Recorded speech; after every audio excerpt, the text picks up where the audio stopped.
Welcome to Forbidden Planet TV. My name's Andrew Sumner, and today we are queuing up the second half of our interview with Deadpool creator, famed X-Men author, famed Marvel Comics author, Fabian Nicieza, who has just written an amazing new book, Suburban Dicks, published by Titan Books, which you can pre-order from the links attached to this interview. And this is the second half of our conversation all about Suburban Dicks. Here's Fabian. Enjoy. So the interesting thing and the good response I've gotten from the book is that the two main characters are really interesting.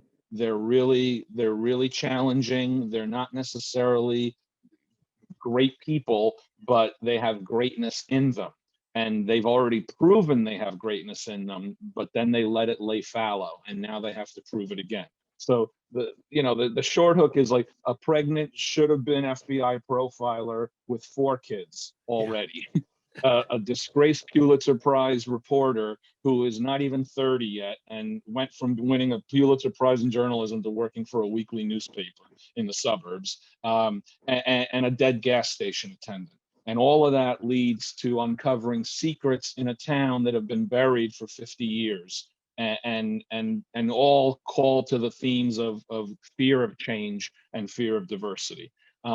So the approach I wanted to have with the series, and hopefully it is a series. I'm contracted to do 2 books right now. I hope I get to do a few more, and luckily it's happening when I'm of an older age, so I'm not thinking about it as a 30-year career now. I'm thinking about it as, yeah, I'd love to write 5 books and then be done at 70. That'd be wonderful. I'm turning 60 this year, so it really changes the dynamics and the thinking on what you're doing. I have several stories I'd like to tell with these characters, and in this story world, each one would be a different murder mystery, with thematic underpinnings that are different for every book.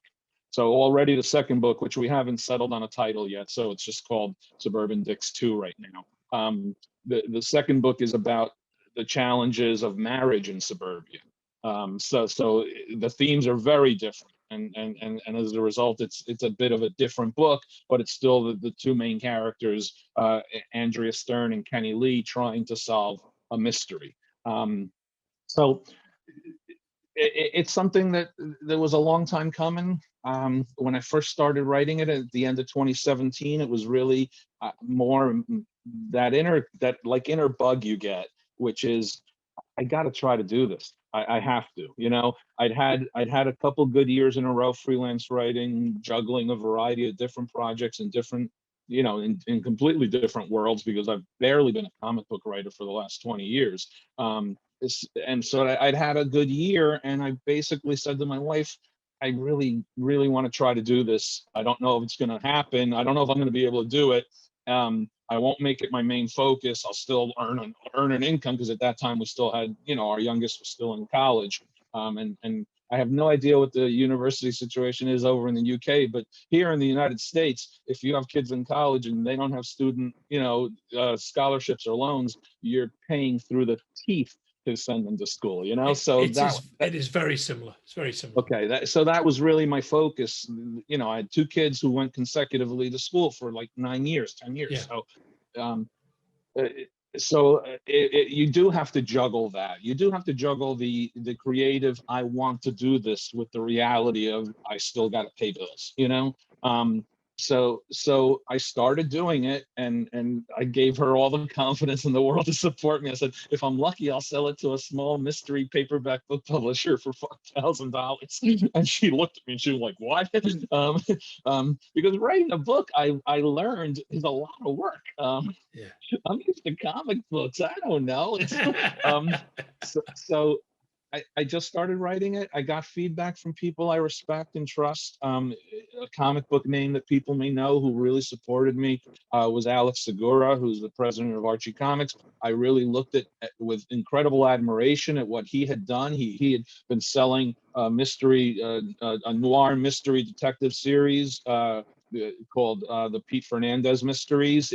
It was like a 5-book series before he pulled the plug on it. to Polish books. And I was like, wow, he's running a freaking company and he's doing this too. That was a real inspiration to me. So I reached out to him for feedback, and he gave me really positive feedback just with the first few chapters and stuff like that. So I just kept going, and by the time I finished, it was like January of 2019. Because it wasn't a regular thing, I wasn't writing every day. Sometimes I went a couple of weeks without writing at all on the book. And 2018, I can say with a smile now, was a year of tremendous loss in my life. I lost my mom, my dog, and my dad in like a 6 month, 7 month Wow, span. that is Yeah, heavy. yeah, and every time it was almost as if they had talked to each other to plan their passing so that it would hit me right as I was ready to get back in the groove again. Yeah. Thanks, guys, for that. So it just kept it kept throwing me off. So you know, the losses kept throwing me off. And my parents were of much greater age, so they lived, you know, good long lives. The dog was a bit of a kick in the gut. I didn't expect that one. I'll never look at Deadpool 2 again the same way, because that's the week I learned my dog was going to die. So Oh, wow. Okay. Deadpool 2 is forever tainted Yeah. by the fact I learned I was going to lose my dog. Thanks for nothing, Ryan Reynolds. So so I finished it. I had a professional editor read it. She gave me great feedback on just how much I needed to cut, and I started cutting. And in the interim, through other business contacts, I met an agent at UTA, Albert Lee, who expressed interest in the concept without the book wasn't even finished yet. So he expressed interest in the concept. I was in the process of cutting at that point. And I cut a lot because I overwrote, because I didn't really know what I was doing that first time around. And once the manuscript was in a presentable format, which was the summer of 2019, Albert had UTA readers read it, sent it off to the TV people. They loved it. Everybody loved it. I was like, what? I'm not used to this. I'm, I'm used to signing lots of autographs and comics, Comic Cons, but I'm not used to the people actually liking the work. I'm like, so so it just went from there, and we have a TV option deal in place, but I can't announce it because they want to wait until there's a showrunner assigned to it.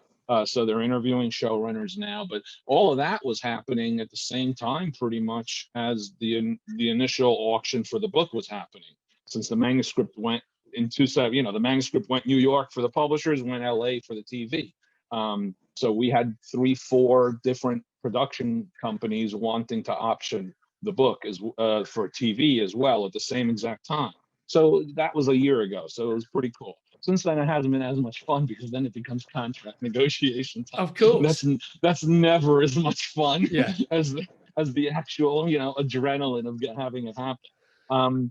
But Fabian, I mean, the outcome is amazing, and I know, because I was speaking to my Titan Books colleagues the other day, that everybody's very proud to be publishing the book, and I think everybody's really pleased to have brought the non-North America editions into Titan, and they're very proud to have it as part of the family. And I think what's been wonderful about talking to you about it is the fact that, as I knew would be the case, all I had to do is ask you the first question about the book. Yeah, I know. Sorry about that. No, mate, it's brilliant, because you've asked me every other question that I was going to ask you about it. You know what I mean? It's got such a, in my mind, even if I divorce myself from it, right? If I put on my advertising manager hat from Marvel Comics, or if I put on my editor hat, it's got such an interesting backstory to it.